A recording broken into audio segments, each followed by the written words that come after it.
우리가 사는 가운데 보면 참 그 삶이 답답하고 힘들 때가 많이 있습니다.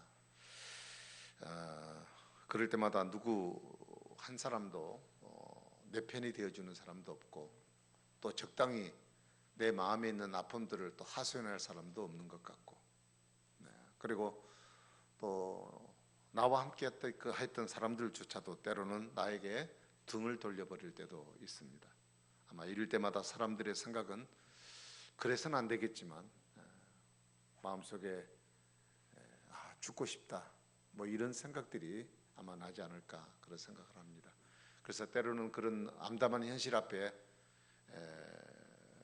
그런 자기 목숨을 끌는 있어서는 안 될 그런 행위들을 하시는 분들이 선택하는 분들이 있긴 하지만, 어쨌든 그들의 마음을 생각하면 얼마나 괴롭고 힘들었으면 그랬을까라는 또 마음을 한편으로는 이해를 해보기도 합니다. 자, 오늘 제가 본문을 우리 같이 읽은 이 본문 가운데도 이런 고통과 아픔을 당한 한 여인의 상황이 지금 기록되고 있습니다. 바로 그 여인은 아브라함의 둘째 부인인 하갈이라는 사람입니다. 우리나라 또 옛날에 보면 뭐 둘째, 셋째 부인도 있었지만 지금도 중동 지역에 가면 여전히, 무슬림 지역에 가면 여전히 한 남자가 3명, 4명 실력에 따라서 데리고 살 수 있는 첩을 두는 그런 제도가 있습니다. 아브라함도 아마 그 당시에는 이런 율법이 정해지지 않았던 시기였기 때문에 아마 이런 경우들이 보편적인 사회 상황이 아니었나 생각합니다. 근데 그 아브라함이 둘째 부인 하갈을 얻게 된 때가 가나안 땅에 도착해서 10년이 지난 후, 그러니까 75세에 부르셨는데 85세가 되어졌습니다. 그래서 하나님께서 그를 부르실 때 그를 통해서 난 아들을 통해서 천하 만민이 복을 받겠다고 하나님 약속하셔서 그를 부르셨는데 10년이란 세월이 지나도 여전히 아무런 소식이 그에게는 오지 않았기 때문에 기다리고 있던 사라가 남편을 이렇게 한 여자를 두게 만들어서, 그래서 그 하갈이라는 여자를 통해서 이렇게 아이를 어쩌면 좋겠느냐라는 의도로 남편에게 권유를 하게 됩니다. 그래서 이 하갈이 주인 마님의 주인 댁의 그런 요구에 의해서 그는 그 집에 둘째 부인으로 들어가게 되어집니다. 그래서 바람대로 하갈이 아브라함을 통해서 아들을 얻게 되었는데 그 아들이 이스마엘이라는 아들을 얻게 되었다는 이야기죠. 자, 그래서 이제 뭐 그럭저럭 여자 간에 뭐 임신했을 때 서로 좀 다툼이 좀 있긴 했지만 그래도 아들을 낳아서 이제 이렇게 재밌게 잘 지내고 있었는데 어느 날 이 하갈이, 이 사라가 100세가 된 아브라함의 남편을 통해서 아들을 얻게 되어집니다. 임신을 하게 되었죠. 이건 하나님의 전적인 은혜죠. 그래서 그 아들을 낳았어요. 그 여자가 그때 사라가 90세 될 때, 그래서 아들을 얻어서 그 아들을 이제 이삭이라고 이름을 붙여서 했습니다. 그래서 이 아이가 이제 잘 자랐어요. 자랐는데 오늘 본문에 보니까 저 때는 잔치날이라고 되어 있습니다. 그 이스라엘은 엄마의 젖을 물리면 모유를 뗄 때가 한 3년 내지 4년 정도가 되면 모유를 뗀다고 합니다. 그 모유를 뗄 때 왜 잔치를 하느냐면 두 가지 의미라고 합니다. 하나는 이제부터 엄마 젖이 아니라 너는 밥을 먹고 살아야 된다 하는 얘기와, 그 다음에 또 하나는 본격적인 교육을 받게 하는 시기가 된다 하는 의미로 이 젖을 떼는 때에 이렇게 동네 지인들을 모아놓고 축하 잔치를 베푼다고 합니다. 그래서 오늘 그 잔치날이에요. 그 잔치날 모든 가족들이 다 기뻐하고 즐거워하는 날,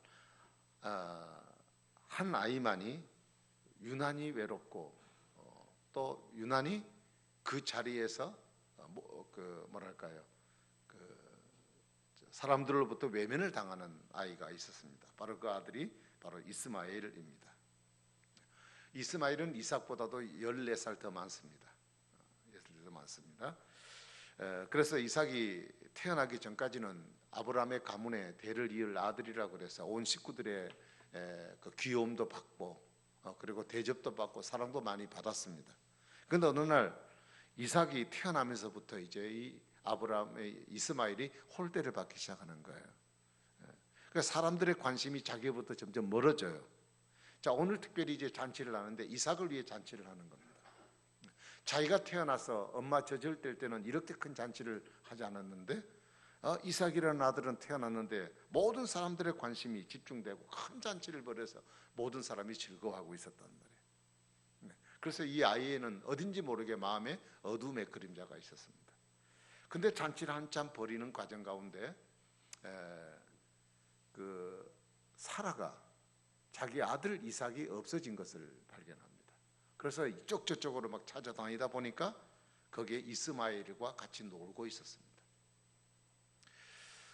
지금 여러분 이스마엘은 이삭을 바라본 이스마엘의 마음은 굉장히 복잡합니다. 사실 아까도 제가 언급했지만 이삭 때문에 자기가 지금 돌리는 애가 되어버렸지 않습니까? 관심에 집중됐던 자기가 사람들로부터 관심에 외면당하는 사람이 되었다고요.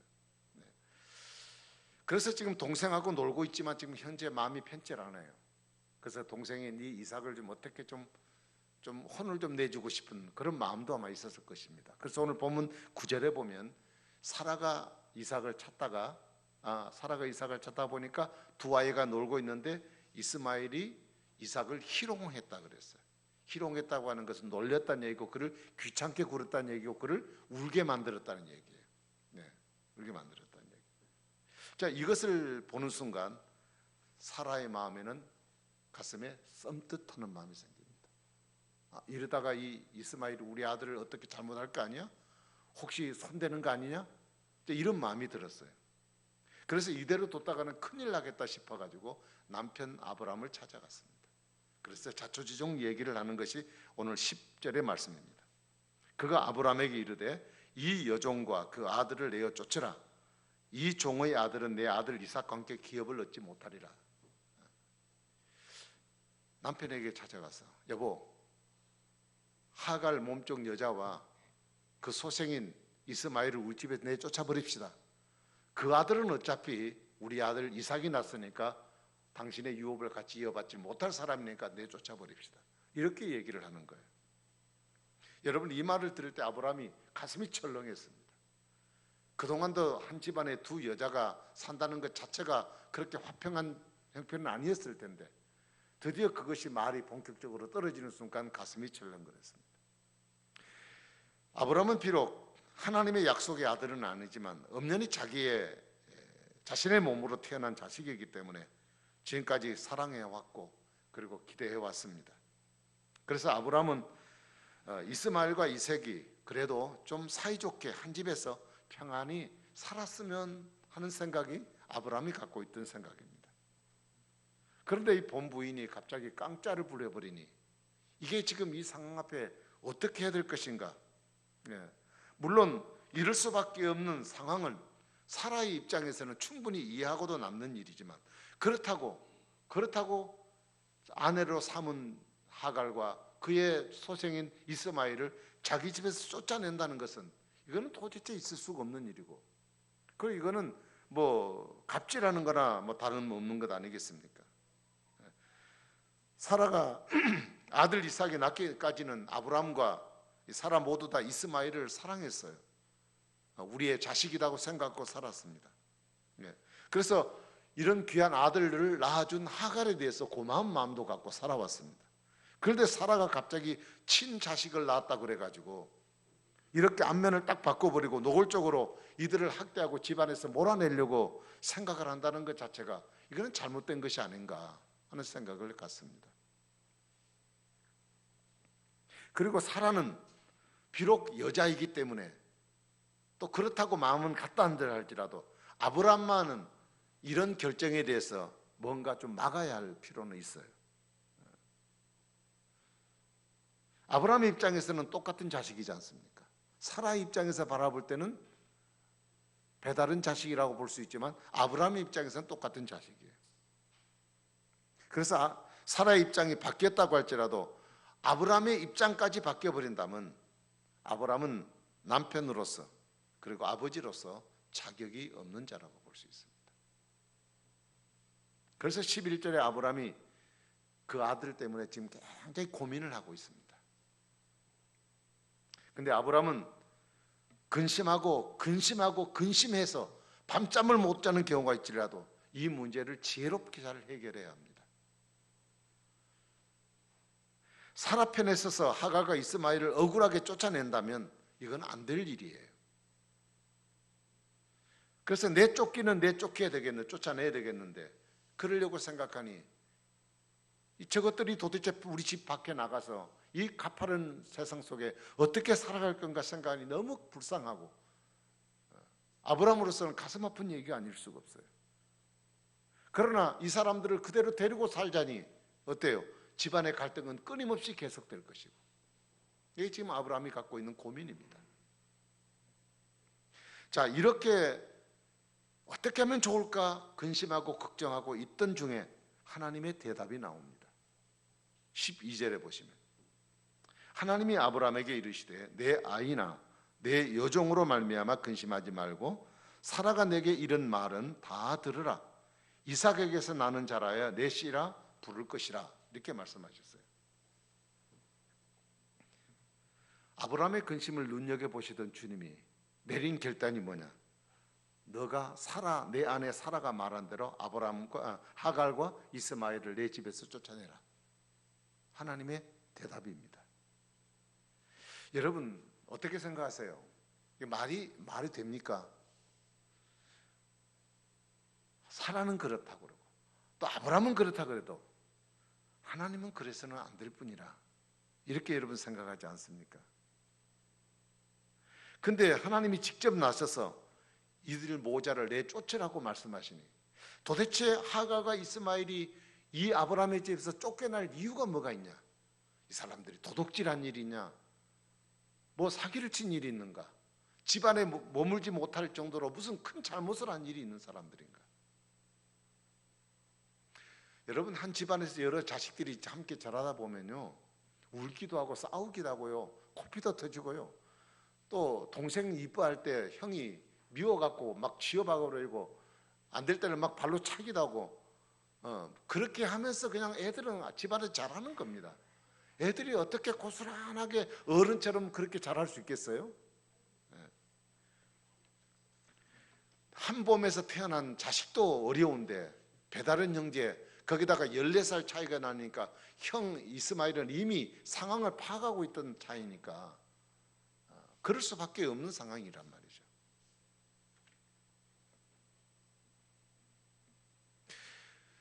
그래서 이스마엘이 기분이 좀 안 좋아서 이삭을 그렇게 좀 손을 댔다 할지라도 그 잠깐의 실수로 엄마와 아들을 자기 집에서 쫓아낼 수 있는 것, 이거는 그럴 수 없는 일이지 않습니까? 여러분 만일 여러분이라면, 입장이라면 여러분 이런 문제에 대해서 어떻게 하시겠는가 한번 고민을 해보십시오. 여러분 이 성경 우리가 본문을 읽어보면서 이건 아브라함의 가정에 있었던 얘기예요. 아브라함의 가정에 있었던 이 사건, 사소한 사건 하나를 왜 이렇게 크게 확대해 가지고 이렇게 성경에다가 이렇게 기록해서 이렇게 내놓았을까? 어떤 사람은 이렇게 생각하실 거예요. 여자의 마음은 투기하는 마음이 많아. 여자는 시기와 질투가 많아서 그래서 얼마나 무서운가, 이걸 보여주려고 성경이 우리에게 정말 이것을 기록했을까? 아니면 남자들이요, 두 여자 데리고 살지 마세요, 큰일 납니다, 이것 가르쳐 주려고 성경에 이걸 기록했을까요?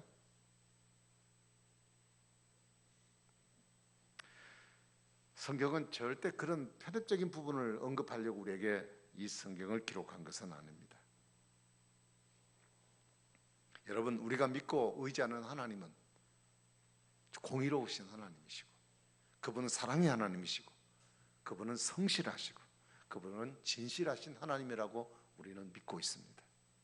그렇다면 그렇게 공의로우신 분, 사랑이 많으신 분, 그렇게 진실하신 하나님이 아브라함에게 하갈과 그의 아들을 내쫓으라고 하신 데는 분명히 뭔가 그만한 이유가 있었기 때문에 그런 얘기를 하신 것이 아닐까라는 의문을 던집니다. 그래서 우리는 그 이유를 이렇게 말할 수 있습니다. 아브라함에게 그 분쟁의 원인이 무엇인가를 알게 하고자 하는데 목적이 있다는 얘기입니다. 지금 아브라함이 근심하고 걱정하는 분쟁의 원인이 어디에 있는가? 그건 아브라함입니다. 아브라함. 다시 말하면 아브라함이 사라의 몸에서 난 자라야 된다. 하나님이 그렇게 분명히 약속을 하셨어요. 내 자녀의 씨는, 내 후손의 씨는 사라의 몸에서 태어난 자가 되어야 된다. 분명히 하나님이 그렇게 말씀하셨습니다. 그런데 그 하나님의 말씀의 약속을 믿지 않고 불신해 버렸어요. 시간이 많이 지나갔기 때문에 그 약속을 신임하지 못한 겁니다. 그래서 그는 자기의 방법대로 하갈을 자기 입으로 불러들여서 그를 통해서 그들이 원하는 아들을 낳아버린 것이죠. 그래서 하나님은 아브라함으로 하여금 하갈을 내어 쫓게 하심으로 아브라함 스스로의 문제의 원인을 알고 그것을 그 집에서, 그 삶 속에서 제거하려는 데 목적을 두고 있습니다. 자, 그러면 하나님이 아브라함의 문제의 원인을 제거하실 때 아브라함으로서 해결할 수 없는 일들을 하나님이 직접 해결하심으로 하나님이 그 일을 이루어 가시는 것을 오늘 본문을 통해 봅니다. 12절을 보시면요, 아브라함이 이스마엘 문제로 인해서 근심할 때 하나님의 언약은 어제나 오늘이나 여전히 변하지 않고 있다는 것을 한 번 더 일깨워주고 있습니다. 지나간 얘기니까 그때의 얘기가 아니라 지금도 여전히 하나님이 너가와 약속한 것은 사라의 몸에서 태어날 내 씨로 인하여 된다는 하나님의 변함없는 약속, 오늘도 이것은 지금도 유효하고 지금도 진행되고 있다는 사실을 이 12절을 통해서 우리에게 강조를 하고 있는 것입니다. 여러분, 하나님은 아브라함의 생각과 하나님 자신의 생각이 다른 것을 알게 하셨습니다. 아브라함은 하나님의 약속이 더디 오고 자기가 생각하는 시간만큼 빨리 다가오지 않기 때문에 자기 방식으로 그 문제를 이루려고 생각했을지 모르겠지만 하나님은 이삭을 통해서 그 언약이 성취된다는 것을 알게 하시고 그래서 이스라엘을 아브라함의 마음속에서 그를 놓아주기를 하나님은 원하고 계십니다.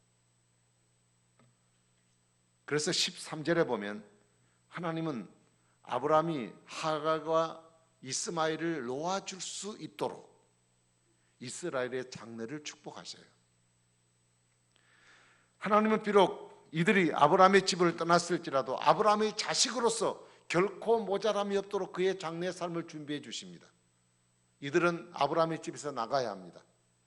그런데 쫓겨났다 뭐 이런 것이 아니라 아브라함의 집의 가족이기 때문에 어느 곳에 가든지 그에 상응하는 충분한 대가를 하나님이 그에게 제공해 주심으로 그 땅에서 충분히 살아갈 수 있는 여건들을 주님이 다 조성해 주시고 그들을 복주시겠다고 약속을 하셨다고.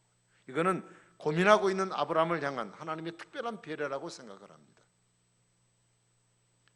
그 다음에 17절에 보면 하갈이 이 문제로 인해서 아브라함과 가정과 원수가 될 수가 있습니다. 그렇잖아요. 어떻게 자식을 낳는다고 나를 데려다 놓고 자기 자식 낳았다고 나를 쫓아낼 수 있느냐. 이 여인이 온열의 한을 품고 아브라함의 집에 대해서 저주를 하면서 평생을 살아갈지 모릅니다. 하나님의 축복을 받을 사람이 하나님의 축복에 예고된 사람에게 어떤 다른 사람이 그를 저주하는 마음을 갖고 있다면 어떻게 그것이 하나님의 축복이 되어질 수 있겠습니까? 그래서 그 사라의 마음속에 원수가 되지 않도록 하갈에게도 충분한 은혜를 하나님이 배려를 해 주십니다.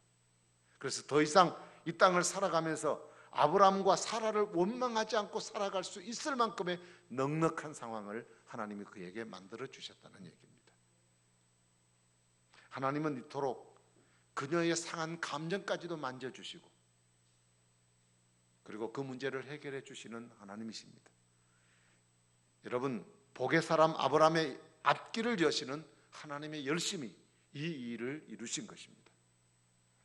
성경에 보면 열왕기하 18장에 보면 이스라엘 백성들이 아수르 왕 사네립에 의해서 전쟁의 공격을 받게 되어집니다. 그때 랍사게라고 하는 장군을 통해서 이스라엘 백성들을 회유합니다. 옛날에는 전쟁을 치룰 때는요 바로 공격하지 않고 그 성을 포위를 합니다. 그래서 그건 1년이고 2년이고 포위를 해요. 그래서 그 성에 있는 사람들이 먹을 것이 다 떨어졌을 때 손을 들게 되고 공격을 하게 되거든요. 그러니까 일단 기다렸다가 그럽니다. 그러면서 이 랍사게가 이스라엘 백성들에게 얘기를 하는 거예요. 하나님이 너희들을 건져주고 살려줄 줄 아느냐? 히스기야가 살려줄 줄 아느냐? 하나님이 섬겨줄 줄 아느냐? 너희 하나님이 살아계신다면 우리 왕 사네립에게서 건져줄 수 있는지 한번 해봐라. 그러면서 하나님을 모독하고 하나님이 너희를 속이고 있는 거야. 절대 속지 마라. 너희들이 우리 왕 사네립에게 항복만 하고 손 들고 나오면 너희들 다 살려준다. 뭐 이런 식으로 회유를 하는 겁니다. 그러면서 그 내용들을 히스기야 왕에게 편지를 써서 보냅니다. 히스기야가 이 편지를 받았을 때 기가 막힌 일이잖아요. 그러나 자기 속에 울분이 있다고 해서 그 문제를 해결할 수 있는 능력은 본인에게 없고 상황은 그렇게 돼 있고, 그래서 그 편지를 들고 하나님 성전에 가서 엎드려 하나님께 기도합니다. 하나님 이거 보세요. 누구한테 무슨 말을 할 수 있는 근거가 없어요. 하나님께 기도합니다. 그럴 때 하나님이 대답을 그렇게 하셔요. 남은 자는 예루살렘에부터 나올 것이요 피하는 자는 시온산에서부터 나오리라. 여호와의 열심히 이것을 이루리라. 이렇게 말씀을 하셔요. 여러분, 자기 백성을 구원하는 근거가 어디에 있느냐? 여호와의 열심입니다. 우리가 죄로 인해 죽었던 우리를 살려줘서 구원받을 수 있는 이 근거가 어디 있습니까? 우리를 사랑하셔서 우리를 구원하고자 하는 하나님의 열심이 이 일을 이루신다고 말씀하셨습니다. 여러분, 지금 우리는 무엇 때문에 근심하고 무엇 때문에 힘들어하고 있습니까? 우리가 실제로 근심하고 걱정하는 문제 자체가 문제가 아니라 왜 우리의 삶 속에, 내 삶 속에 걱정하고 근심할 수밖에 없는 문제의 원인이 무엇인가를 모르는 것이 우리에게 큰 문제입니다.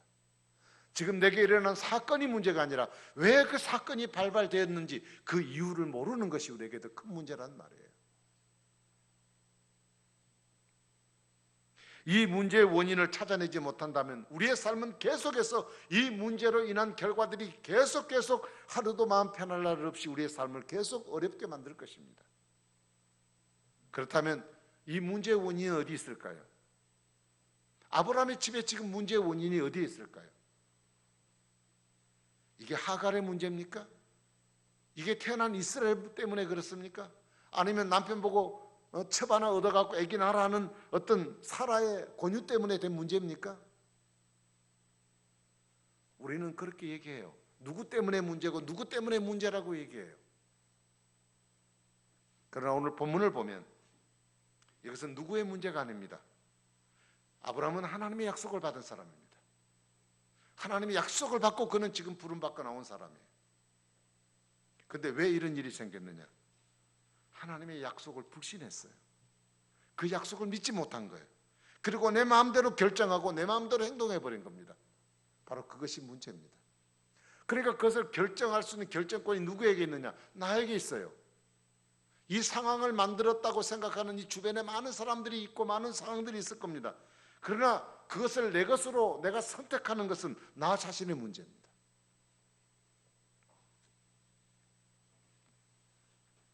하나님의 약속을 믿었다면 이런 일을 하지 않습니다. 누가 얘기해도 그는 안 믿고 그냥 하나님 말씀대로 따라야 합니다. 하나님 약속을 불신했기 때문에 마음에 조급함이 생겨요. 하나님이 준다 그랬어도 10년이 지나서도 안 주니까 조급해지잖아요. 그러니까 하나님 약속을 그냥 멸시해버리는 거예요. 모든 문제의 원인을 바로 이 조급함에서 생깁니다. 이 조급함이라는 것은 하나님의 약속에 대한 불신의 결과예요. 그리고 이 의심, 욕심, 이 욕심은 하나님의 언약을 무시할 수 있습니다. 욕심은요, 자기 생각을 하나님 말씀보다 더 앞세우는 것입니다. 여러분, 겸손이 뭘까요? 겸손은 하나님의 언약 앞에 자기를 굴복하는 것이 겸손이에요.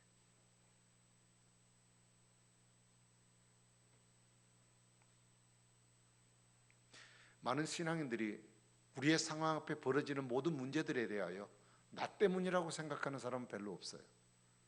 여러 많은 문제를 갖고 있는 사람들의 얘기를 들어보면 문제가 해결되지 않고 있는 많은 문제들 중에 가장 어떤 문제는 저 때문입니다라고 생각하는 사람이 없다는 거예요.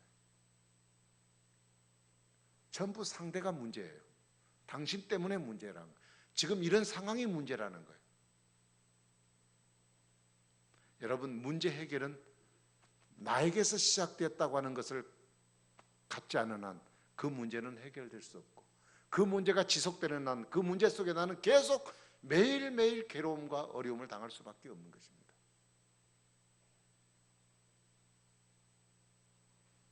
내가 하나님의 약속을 무시해버리고 내가 내 마음대로 결정하고 살아갔던 그 결과들이요, 당장에 나타나지 않을 수 있어요. 내가 하나님 하라는 말씀대로 안 지키고 내가 내 마음대로 결정하고 살잖아요. 그런다고 해서 하나님 그 자리에서 당장 폭탄을 때리고 막 머리를 쥐어박고 혹은 내 집안에서 문제가 생겨나고 그런다면 우리는 정신 바짝 차릴 거예요. 근데 우리가 하나님 말씀대로 안 따르고 내 욕심대로 내 성급한 대로 일을 처리하고 살아도 결과가 당장 안 나타나요. 결과가 당장 안 나타나니까 이봐라 괜찮네 해도 주의를 지키면 안 된다, 안 지키면 뭐 벌 받는다니 안 지켜도 괜찮네, 뭐 안 해도 괜찮네, 이것 봐라요, 내 여태까지 속고 산 거 아니야? 그래서 그 결과가 내게 즉시 안 나타나니까 사람들이 자꾸 죄를 반복해서 짓는 겁니다. 괜찮은 줄 알고. 여러분, 내 삶 속에 하나님의 약속을 무시한 결과들이 내 속에서 제거되지 않을 때 내 주변의 문제들은 계속 내 삶을 어렵게 만들어갈 수밖에 없는 결과가 일어날 수밖에 없어요.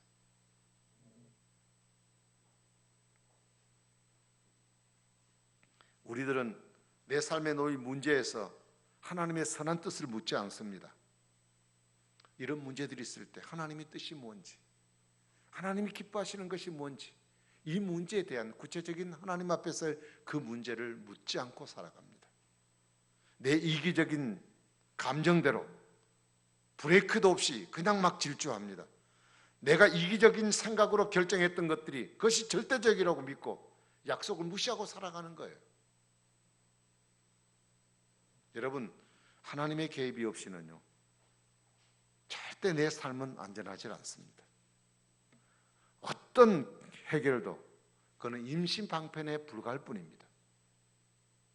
하나님께서 나서서 내 삶에 개입을 해주셔야 내 모든 문제가 해결되는 것입니다. 오늘도 하나님은 나를 움직이려고 하십니다. 여러분에게 말씀드립니다. 하나님 말씀보다, 믿음보다 앞세우지 않는 모든 결정들이 있다면 여러분, 이 문제들을 다 우리는 취소해야 됩니다. 아무리 중요한 일이라고 주의를 어기면서까지 그 일을 하려고 결정했던 일이 있다면 그 결정은 어떤 결정이냐? 내 집안에 하가를 데려오는 것과 같은 거예요. 언젠가는 그 결정이 나와 내 주변 그리고 가까운 이웃들에게 근심하고 염려할 수밖에 없는 상황들을 만들어갈 수 있을지 모르겠습니다. 당장 결과가 나타나지 않는다고 여러분 그 결정들을 여러분 쉽게 생각하고 지나가지 마시라는 얘기예요. 스스로의 문제의 원인을 내가 제거할 때 하나님은 움직이기를 시작하십니다. 하나님은 내 모든 문제를 해결할 준비를 하고 계십니다. 오늘 우리가 믿음으로 하지 않았던 일들, 하나님 말씀을 앞세우지 못하고 살아갔던 일들, 믿음의 중심으로 시작하지 않았던 모든 결정들, 이 결정들이 내게 지금 결과가 나쁘게 나타나지 않았다고 할지라도 그것이 내가 잘한 결정이라고 여러분 평가하지 마시고, 내가 믿음으로 하지 않았던 모든 일들에 대한 잘못들을 하나님 앞에 내려놓고 우리는 하나님 말씀 중심으로, 그리고 그분을 앞세우고, 그리고 믿음을 앞세우고 믿음 중심으로 우리의 삶을 살아갈 때 하나님께서는 비로소 우리에게 약속하신 하나님의 약속들을 내 속에서 성취하시고 이루어가시고, 그래서 그 결과를 하나님의 복된 삶으로 나를 인도해 주실 줄로 믿습니다. 오늘도 우리의 부족함을 하나님 앞에 내려놓고 절대적으로 우리를 도우신 하나님 의지하고 믿음 앞세우고 말씀 중심으로 늘 승리하고 살아가는 우리 성도들 되기를 주의 이름으로 축복합니다. 기도하겠습니다. 자비로우신 하나님 아버지, 우리가 이 땅을 살아가는 날 동안 우리 자신이 하나님 앞에 믿음으로 살지 못했고 내 중심으로 모든 일을 결정하고 생각하고 살아왔던 모든 일들에 대한 부족함들을 하나님 앞에 내려놓고 하나님 중심으로 믿음 중심으로 살아가는 저희들 될 수 있도록 인도해 주시옵소서. 내가 생각하는 믿음 없음, 하나님 말씀에 대한 성실한 기다림이 없기 때문에, 그리고 그것을 믿는 믿음이 우리에게 부족하기 때문에 때로 성급한 마음도 있고 우리의 욕심이 먼저 앞서서 하나님의 뜻 중심보다는 내 중심으로 살아가려고 생각할 때가 많았던 우리의 잘못과 실수를 용서해 주시고 우리 속에 하갈과 이스마엘을 내보내라고 하신 하나님 말씀대로 우리 속에 제거할 것 제거함으로 하나님 주시는 참 평안과 우리에게 약속하신 하나님의 축복을 누리는 하나님의 건강한 백성으로 늘 승리하고 살아갈 수 있도록 우리를 붙들어 주시옵소서. 오늘도 믿음으로 하나님 앞에 서기를 원하는 우리 사랑하는 성도들의 삶 가운데 주님이 함께 하시고 하나님의 선한 뜻이 늘 이루어지는 복된 생애를 살아가는 우리 모두가 되게 하여 주시옵소서. 감사하옵고 예수님 이름으로 간절히 기도하옵나이다. 아멘. 우리 찬송 하나님 앞에 드리겠습니다.